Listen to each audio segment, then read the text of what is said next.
कि उस दिन पर महाशिवरात्रि के दिन शिव जी तांडव करते हैं। बट जब आप भगवान शिव की बात करते हो तो इनका कोई बर्थ नहीं है, ना इनकी कोई डेथ है, ये इनका कोई चाइल्डहुड नहीं है। Reach a point where the inside component of your body or the inside component of the cell looks like the observable universe.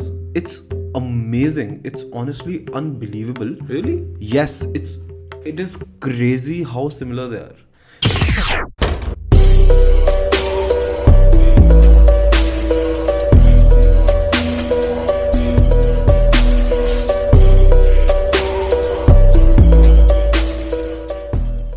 And भाई कमिंग टू दैट, तेरे को पता है महाशिवरात्रि की इंपॉर्टेंस है किस लेवल की? क्या रेलेवेंस है उस दिन की? भाई आई नो, मतलब पता है, I have studied so much about it. इतने अलग अलग बिलीफ्स हैं, मतलब लोगों को, काफ़ी लोगों का एक बिलीफ है टुवर्ड्स महाशिवरात्रि, काफ़ी लोगों का अलग बिलीफ है उसके ऊपर। लॉर्ड शिवा के, क्योंकि उनके इतने अलग अलग रूप हैं कि यार हर किसी का ना, पता है, उसको महाशिवरात्रि वाले दिन उसका मतलब अलग है और उसको वर्शिप करने का तरीका भी अलग है। ये मतलब एरिया टू एरिया इस चीज़ का डिफरेंस बहुत आता है। जैसे नॉर्थ में काफ़ी एक अलग डिपिक्शन है, और अगर आप साउथ की तरफ जाते हो बिल्कुल डिफरेंट है, या फिर आप बनारस की तरफ जाते हो जहाँ पे महाकाल रूप को पूजा जाता है भगवान शिव के, बहुत ही अलग अलग अलग अलग हिसाब से वर्शिप होती है। बड़ी इंटरेस्टिंग चीज़ है हिसाब से, क्योंकि दिन एक ही है, मतलब एक ही दिन पे वर्शिप होनी है। 4th day of full moon, हाँ, सीधा चौथा दिन है फुल मून का। इसे कहते हैं कृष्ण पक्ष के चौथे दिन में, फुल मून के। ठीक है, तो ये चीज़ बड़ी मेरे को एक इंटरेस्टिंग पार्ट लगता है इसका, कि अलग अलग जगहों पे अलग अलग। अब जैसे नॉर्थ में अगर तू देखे तो काफ़ी लोग ये मानते हैं कि जिस दिन हम महाशिवरात्रि पूजते हैं, और काफ़ी मंदिरों में भी सेलिब्रेशन ऐसी होती है, अगर आप कभी जाके देखो तो इस दिन माँ पार्वती और भगवान शिव की शादी हुई थी। ठीक है, इस दिन भगवान शिव ने माँ पार्वती से शादी करी थी, and that's why we celebrated. और उसका एक बड़ा ब्यूटीफुल सा डिपिक्शन है कि इसको मतलब राक्षसों ने, भूतों ने, मतलब लिटरल भूत, गोस्ट्स, राक्षस, भूत, ऋषि मुनि और सारे देव भगवान अलग अलग सब ने अटेंड किया था एक साथ एक जगह पे। मतलब जो लोग इन नेचर एक दूसरे से लड़ते हैं, वो सब के सब लोग came together to attend the beautiful holy alliance, yes, of the holy, to attend the holy alliance. ये मतलब ये चीज़ सुनने में कितनी मस्त लगती है कि जिन लोगों का नेचर ही ऑपोजिट है, एक इंसान दिन का, एक इंसान रात का है, और वो आपस में जुड़ के आ गए टू अटेंड दिस, जो कि आपस में लड़ते हैं हमेशा। तो दैट इज़ वेरी ब्यूटीफुल। एक ये डिपिक्शन बड़ी अच्छी लगती है मुझे तो। एंड एक और ग्रुप है लोगों का हु बिलीव कि उस दिन पर महाशिवरात्रि के दिन शिव जी तांडव करते हैं। अच्छा, एक ये वाला मतलब डिफरेंट पर्सपेक्टिव है। कुछ जगह ये मान्यता है, कुछ जगह जो आपने बोला वो वाली मान्यता है। And most of the times लोग आज के दिन व्रत रखते हैं। यस, उसके पीछे भी एक साइंटिफिक रीजनिंग है which we will discuss now. yes, definitely. But pata, before we go to the scientific reasoning, let's talk about, things that people don't even know about Mahashivratri. कि जैसे महाशिवरात्रि का एसेंशियल मीनिंग क्या है। एक तो सबसे बड़ी बात इस चीज़ को, जैसे सदगुरु उसको ऐसे कहते हैं कि Mahashivratri suppose to be the night for Shiva, the night of Lord Shiva. ठीक है, दैट इज व्हाई लोग नहीं सोते रात को। यस, ओ ये बहुत इंटरेस्टिंग चीज़ है। इसका भी पता है प्रॉपर साइंटिफिक रीजनिंग है इस चीज़ की, we will come to that later. But इसमें जब वो कहते हैं night of Lord Shiva, why do we say it the night of Lord Shiva? क्योंकि हमारे जितना आपका बड़ा हिंदू स्क्रिप्चर जो आपका है, जो आपकी पूरा रिलीजन है, हिंदू रिलीजन, इसमें अगर आप इन डेप्थ चले जाओगे ना, तो जितने गॉड्स हैं, जितने देवता हैं, जितने दानव हैं, जितने ऋषि मुनि हैं, जो भी हैं, इन सब की एक फैमिली लीनिएज आपको दिखती है। चाहे भगवान राम हो, चाहे भगवान कृष्ण हो, चाहे हनुमान जी हो, एंसेस्ट्रल लाइन पूरी। हाँ, उनकी एंसेस्ट्रल लाइन आप पढ़ सकते हो कि वो इनके बेटे थे, वो इनके बेटे थे, उनका बेटे हनुमान जी थे, ऐसे। और महाभारत में भी हर एक फैमिली की आपको पता है, अगर ढूंढो तो आपको एंसेस्ट्रल लाइन मिल जाएगी। आज के स्क्रिप्चर्स में भी ये चीजें हैं, मतलब इतना वेल डॉक्यूमेंटेड है। बट जब आप भगवान शिव की बात करते हो तो इनका कोई बर्थ नहीं है, ना इनकी कोई डेथ है, ये इनका कोई चाइल्डहुड नहीं है। जैसे हनुमान जी का चाइल्डहुड दिखाते हैं हमारे को, भगवान राम का चाइल्डहुड दिखाते हैं, भगवान कृष्ण का चाइल्डहुड, जो कि सब इतना ग्रेसफुली वर्शिप करते हैं। बट भगवान शिव का कोई चाइल्डहुड नहीं है, बिकॉज उनको बोला जाता है ना, he appeared. Yes, lord Shiv appeared out of nowhere. Yes, it is said that he appeared. Yes, this is very interesting, because अगर बाकी गॉड्स के बारे में भी ये चीज बोली जाती है तो हमें लगता है कि चलो ठीक है, this is how things work. But ये कंप्लीटली डिफरेंट हो गया, क्योंकि और किसी के बारे में ये बात नहीं बोली जाती, और किसी का और सबका सब कुछ डॉक्यूमेंटेड है, सबका लिखा हुआ है। बट भगवान शिव इज अपीयर्ड, और उनका ये भी उनको कहा जाता है कि उनके लिए जो टाइम स्पेस कॉन्टिन्यूम जो एक ह्यूमंस के लिए होता है कि जैसे childhood and then adulthood and then old age and the cycle continues, उनके लिए वो चीज़ एग्जिस्ट नहीं करती क्योंकि उनकी एज क्या है और वो उनकी एज के हिसाब से उनके जो डिफरेंट फॉर्म्स हैं वो उनके एज से रिगार्डिंग नहीं है, वो उनके अलग अलग सिचुएशन से रिगार्डिंग है। कि मतलब ये माना जाता है कि लॉर्ड शिव जो है वो भगवान राम के टाइम पे भी थे, वो भगवान कृष्ण के टाइम पे भी थे, वो आज भी हैं, वो भगवान राम से पहले के टाइम पे भी थे। तो ये चीज़ बड़ी इंटरेस्टिंग लगती है कि he is someone who does not age only, उनकी उम्र नहीं बढ़ती, वो स्पेस एंड टाइम कॉन्टिन्यूम से आ गए हैं। और अगर तू इस चीज़ को रियल लाइफ में थोड़ा सा देखे तो सोच कितनी इंटरेस्टिंग बात है ये कि जब कैलाश पर्वत की हमने जब बात करी थी तो कैलाश पर्वत की तरफ जब आप जाते हो, एक ग्रुप था of Siberian people, Siberian mountain climbers who tried to climb आपका माउंट कैलाश, ठीक है, कैलाश पर्वत। और जब वो वहाँ पे गए ना, दे नोटिस कि वाइल दे वर क्लाइंबिंग उनके नेल्स और उनके बाल दे वर ग्रोइंग वेरी रैपिडली, मतलब महीनों का उनकी एज हो रही थी इन वीक्स। और उसके बाद वो सब परेशान हो गए, they all felt sick and everything, so they had to come back. वो कोई भी क्लाइंब कंप्लीट नहीं कर पाया आज तक ऑब्वियसली, तो वो भी वापस आ गए। And within months of them coming back, these all guys, it's all documented, if you want you can go and find it on the internet. These all guys they came back and they were 20-25 something like that, मतलब बड़े young guys. और within months of them attempting to climb the Kailash Parvat, they all died of old age. Of old age, how? और जब ये चीज के बारे में आप बात करते हो तो भगवान शिव का एक वो कनेक्शन आपको दिखता है that he does not age, that he is above the space and time का पूरा concept, which no other god is. And Shivji के around there are lot of other beliefs as well, मतलब जितने बिलीफ शिवजी के around है I don't think और किसी के अराउंड है। जैसे माँ गंगा कहाँ से इनकारनेट हुई थी? From the head of, मतलब it is said that माँ Ganga used to reside in heaven, yeah, and she appeared in the form of a river on earth। और क्योंकि उसका फोर्स और उसका प्रेशर इतना ज्यादा था कि अगर वो ऐसे डायरेक्टली आती तो पूरी अर्थ जो है वो डूब जाती, खत्म हो जाती। सो भगवान शिव ने वो अपने सर पे ली एंड वो वहां से एक फ्लो तोड़ के उसका धीरे धीरे करके लाया। तो ये कितना एक, मतलब ऐसी चीज और कहाँ दिखती है यार? एग्जैक्टली, राइट, ऐसी चीज के बारे में और कुछ है नहीं ऐसा हिसाब से अगर देखा जाए तो।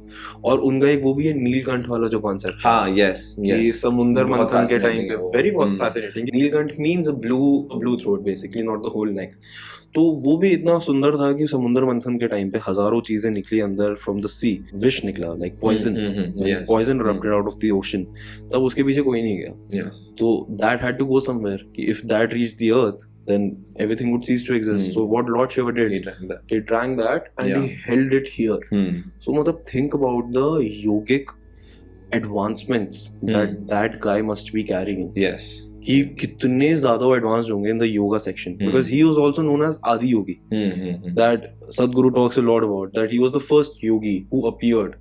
तो ये जो पूरा एक पार्ट है ना, this is very much different from all the other gods that you can think and talk about और that you talk about. This I love about it कि और वो जो तांडव वाली भी जो तू बात कह रहा है ना, इट इज सेड कि दिस तांडव it basically represents the creation, the preservation and the destruction. Yes, agreed. I've read about this. Yes, people call Lord Shiva the god of destruction, but if his Tandav is the only thing which is sort of creating this whole universe, and then it is preserving it as well, and then it is destroying it, that basically talks about your time, you know, if you think about it. Time and balance. Exactly. Yes. It is talking about time and space and balance. If you think about it, that it is a whole cycle that is being performed again and again and again and again because of Lord Shiva. तो एक ये चीज बड़ी interesting लगती है मेरे को। जो अपराइट वाली चीज थी ना, वो तुझे पता है कि why are you supposed to sit upright on Mahashivratri की जो रात होती है, why are you supposed to sit upright and you're asked to not sleep, मतलब it is advice कि आप मत सो इस दिन। तो ऐसा क्यों होता है, ये तू मुझे बता रहा था, तो एक बार प्लीज ये भी शेयर कर। Yes, तो मैं उसकी रीजनिंग की बात कर लूं कि it is wise and advisable कि हम रात को ना सोएं और लेटे भी ना। उसके पीछे क्या रीजन है कि a lot of people what they say is कि तुम सीधे होके बैठो, एकदम इरेक्ट होके बैठो। उसके पीछे क्या लॉजिक होता है कि फुल हिसाब से Mahashivratri celebrated on the 4th day of full moon. I know. If you sit at a beach or an ocean or a river, anything like that, any oceanic body, तो उसके हिसाब से when there is full moon, तो कभी भी वहाँ बैठेगा, what happens is that the ocean level, river level or whatever, any sort of water level, Water current it starts rises. to rise. All right, ये and when it starts to rise, उस हिसाब से a lot of people what they forget is कि हमारी जो body है, even that is made out of 70% water. You heard of that, right? Yes. So उस हिसाब से people don't believe that कि हमारी बॉडी का वाटर भी राइज होता है, बट जेन्युइनली होता है. जितनी भी मैंने रिसर्च करी है, जितना मेरे को इस बारे में पता है, your body the water levels in it starts to rise. That is why it is said कि अगर आप लेटे हुए हो तो you are obstructing that natural occurrence जो होनी है फुल मून पे. That is why they stay up late. ये मेन रीजनिंग होती है इस चीज की.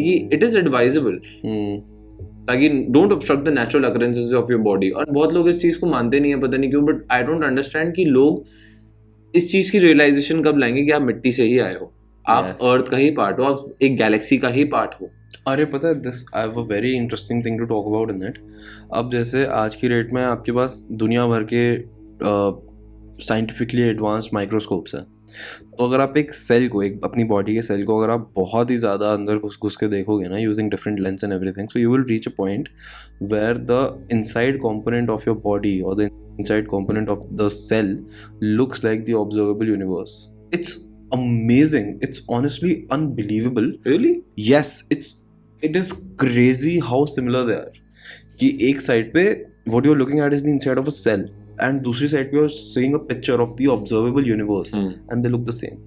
They look the exact same. There are so many videos that I've seen. There are so many pictures that I've seen. It is crazy. It is crazy. And honestly, that sort of clears this up a lot.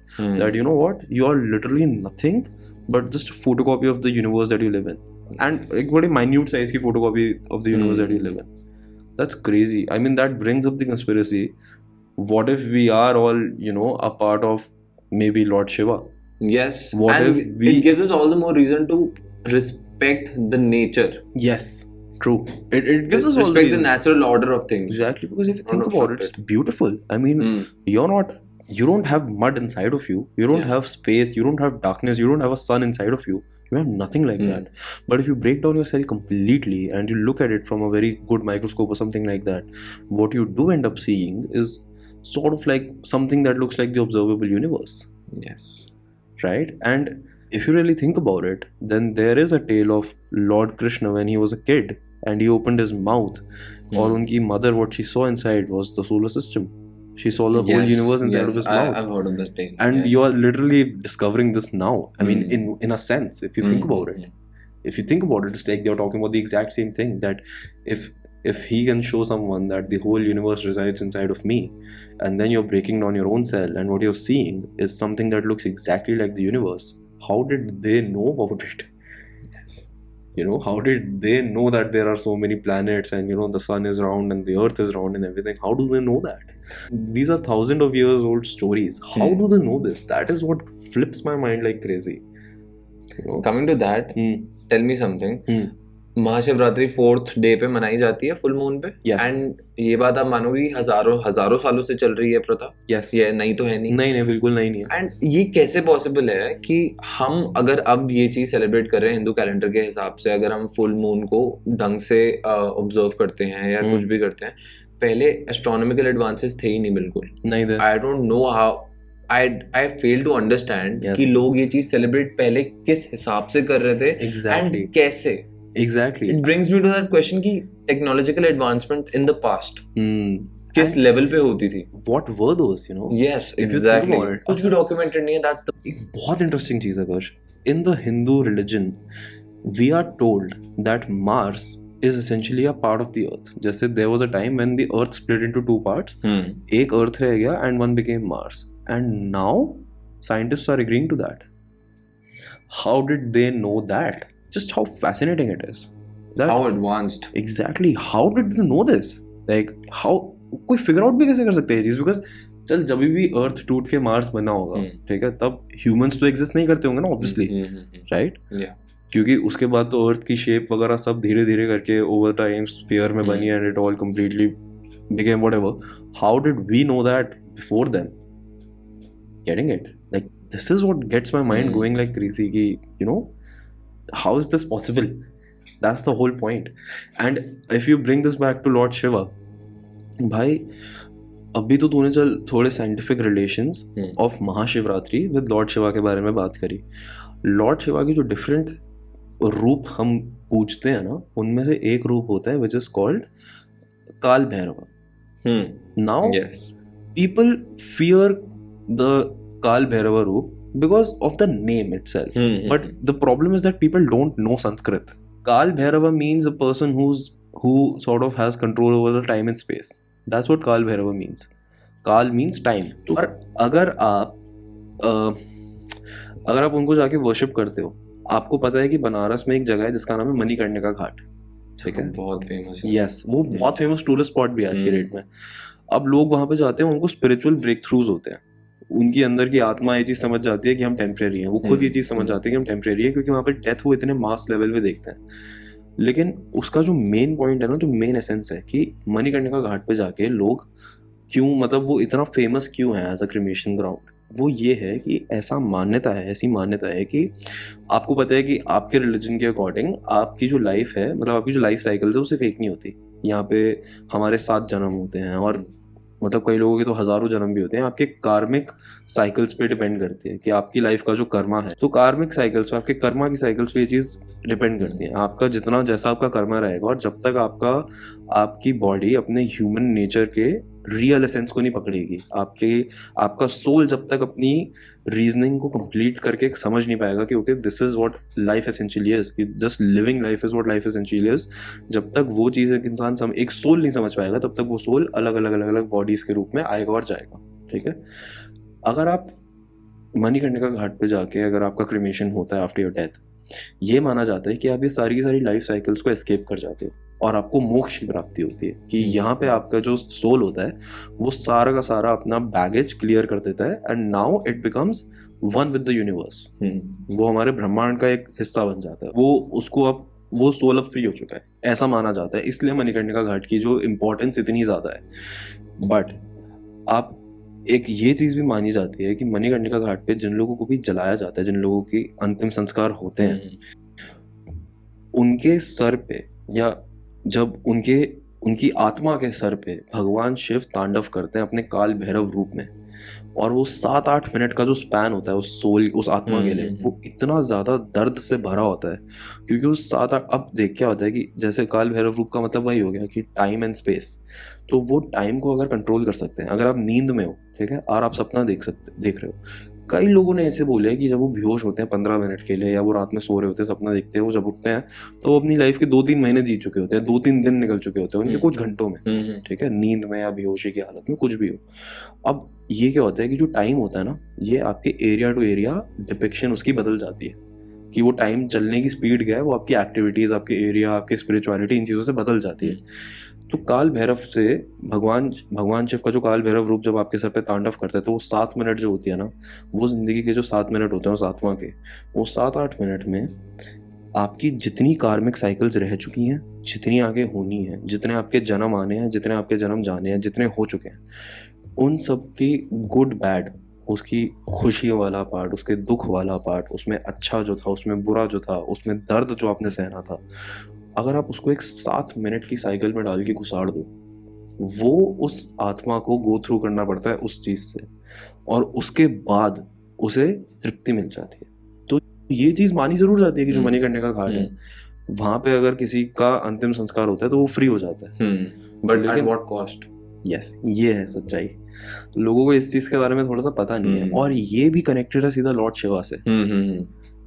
ठीक है, मतलब वो ऐसा है कि जैसे वो आपकी कार्मिक साइकिल्स का पर्सनल अकाउंट करके चलते हैं. समझिए कि आपको जो जो चीजें भोगनी थी, जो आपका एक, जैसे कहते हैं ना कि एक मूवी है, मूवी की एक स्क्रिप्ट होती है, आपकी आत्मा की जो स्क्रिप्ट थी, वो पूरी की पूरी स्क्रिप्ट इतने लाइफ साइकिल्स में चल के निकलनी थी.